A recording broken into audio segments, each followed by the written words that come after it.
대단히 반갑습니다.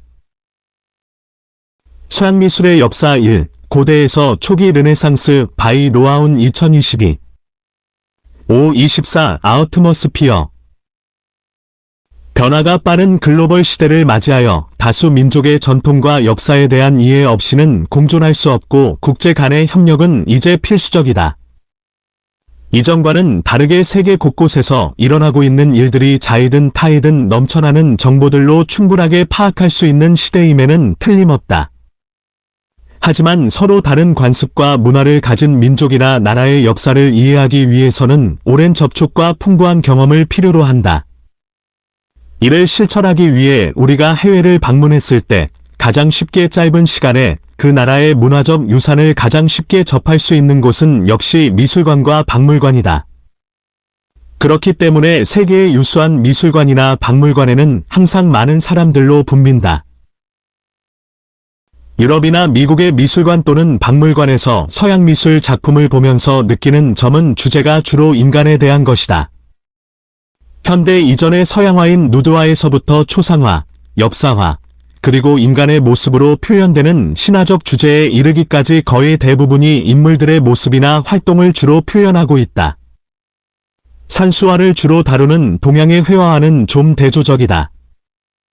서양화의 풍경화는 독자적인 모습을 담아내는 동양의 산수화는 다르게 오랫동안 인물들의 배경으로만 사용되었다가 거의 17세기에 와서야 하나의 독립적인 주제로 발전하기 시작하였다. 인간이 이 세상의 중심이라는 인본주의적 사고는 고대 그리스부터 유래한 것으로 이는 서양 문화의 기초가 되었다. 고대 그리스 이전에 존재한 고대 이집트의 경우는 현세보다는 4, 5세기에 더 큰 관심을 가졌고 고대 동아시아 지역에서도 인간과 대지를 모두 신의 소유물로 생각하여 회화와 조각에서 인간보다는 신, 왕, 제사장, 영웅들의 모습을 주로 묘사하였다. 이처럼 고대 그리스인들이 인간을 가장 중심으로 생각한 것은 서양 문화의 기원이 되는 것이다. 하지만 고대 그리스인들은 인간과 자연이 실제로는 불완전하기 때문에 지적 포럼과 신체 단련을 통해서 발전시켜야 한다고 믿었다. 고대 그리스인들이 회화나 조각 작품으로 표현한 인체는 실제 인간의 불완전한 점을 보완한 이상화된 인간이었다. 예를 들어 그리스 문화의 전성기에 활약한 유명 조각가 폴리클라이토스가 제작한 도리포로스, 창을 맨 남자, BC 455를 보면 운동으로 단련된 청년의 인체를 신체적으로 가장 완전한 인간으로 여겼음을 알 수 있다. 이런 신체의 완벽함으로 정신과 윤리의 완벽함에 반영하려고 했다. 폴리클라이토스, 도리포로스, BC 450에서 440년경, 로마 시대 모가, 대리석, 나폴리 카포디몬테 국립미술관, 이탈리아. 고대 그리스와 그 뒤를 이은 로마의 고전 문화는 4시경 로마 제국의 콘스탄틴 대제가 기독교를 인정하면서 기독교 문화인 중세로 넘어가게 된다. 약 1000년 동안 지속되었던 중세에서 미술은 교회와 밀접하게 관련되었고 영광스러운 신의 진리와 믿음을 상징하는 건축물과 조각, 회화를 창조해내었다. 거의 대부분의 사람들이 문맹이었던 당시의 미술은 종교적 교리를 전달하기 위한 도구가 되었다. 그리고 정신적 세계를 강조하던 중세에는 원죄를 짊어지고 태어난 인간은 종교적 영감이 없이는 신의 진리를 깨달을 능력이 없는 존재로 비하되었다. 특히 인체는 죄악의 근원이 된다고 여겨졌기 때문에 중세 미술에서는 인체를 비하하여 의도적으로 경직되고 왜곡되게 표현하였다. 맹목적인 믿음으로 중세의 인간에 대한 개념의 변화가 보이기 시작한 것은 14시 이탈리아에서부터였다. 신을 규명하려는 신학은 자연과 인간에 대한 탐구로 대치되었고 신에 대한 관심은 점점 이 세계와 인간에 대한 관심으로 옮겨갔다.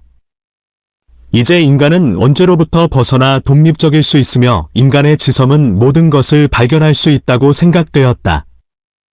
이 사상이 바로 르네상스의 가장 중심이 되는 인본주의이다. 인간을 이 세계의 중심으로 본 르네상스의 관점은 옛 그리스 로마 문화의 관점과 일치하는데 르네상스란 말 자체도 재생, 고대 부활을 의미하는 것이다. 기독교는 여전히 아직도 모든 부분의 중심이었으나 기독교 문화는 인본주의적 고전 문화와 융합되어 세속화되어 갔다. 중세에는 인간의 세속적인 활동이 저평가하고 미술가를 창조적인 개인으로서가 아니라 기술공으로 여겼기 때문에 그 당시 미술가의 생애에 대한 기록은 거의 없었다. 그러나 르네상스에 와서는 인본주의 중심으로 개인에 대한 큰 관심을 가졌고 그 결과 미술가의 생애의 기록이 활발해져서 르네상스 시대의 활약한 미술가들에 대한 여러 기록들을 남기게 되었다. 이 기록들을 토대로 또 현대의 많은 학자들의 연구를 토대로 볼 때 르네상스 미술의 시조는 1300년경의 이탈리아에서 활약한 지오토로 보는 견해가 지배적이다. 시모네 마르티니, 수테고지, 1333, 우피치 미술관, 피렌체, 중세회화. 지오토 디 본존에, 자토 도 반던는 중세회화의 공식인 영원한 진리를 상징하는 황금색 배경과 일률적으로 전형화된 성인들의 모습에서 벗어나 이 세계를 과학적인 관찰을 통해 사실적으로 재현시키려 한 화가였다. 보통 중세의 평면적인 회화에서 벗어나 새로운 방향을 제시한 셈이었고 이후의 화가들은 좀 더 어떻게 하면 이 세계를 사실적으로 모방할 수 있는가에 그 목적을 두게 되었다. 지오토, 에도, 1305. 마사치오, 성전세, 1425.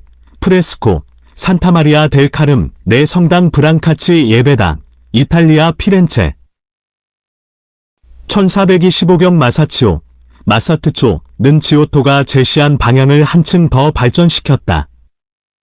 마사치오는 인간과 그 주변의 물리적 세계에 관심을 가지고 그 당시 발명된 언근법을 그림 속에 적용하여 실제 우리가 자연을 보는 듯한 깊고 사실적인 공간을 창조하였다. 그 속에서 입체감 있고 장대하며 기품 있는 성인들을 묘사하였다.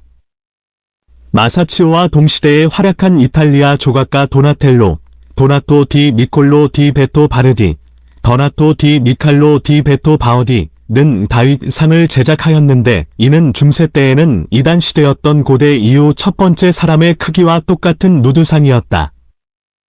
인체 비례나 자세, 전체적인 조화에서 그리스 조각의 영향이 뚜렷하게 보이면서도 다윗상은 실제 어린 목동과 같은 사실성이 첨가되었다. 건축가 브르넬레스키, 필리포 브루널레스키도 고대 건축을 연구하면서 복잡하고 수직적인 고딕 성당을 단순 명료한 고전적 건축으로 변화시켰다. 도나텔로, 다윗, 1435, 청동, 바르젤로 미술관, 이탈리아 피렌체. 아르놀포 디 캄비오 필리포 브르넬레스키, 1436, 피렌체 대성당, 도모 디 퍼렌저. 로드 디자인, 강력한 브랜드의 구축 로드 디자인이 함께합니다.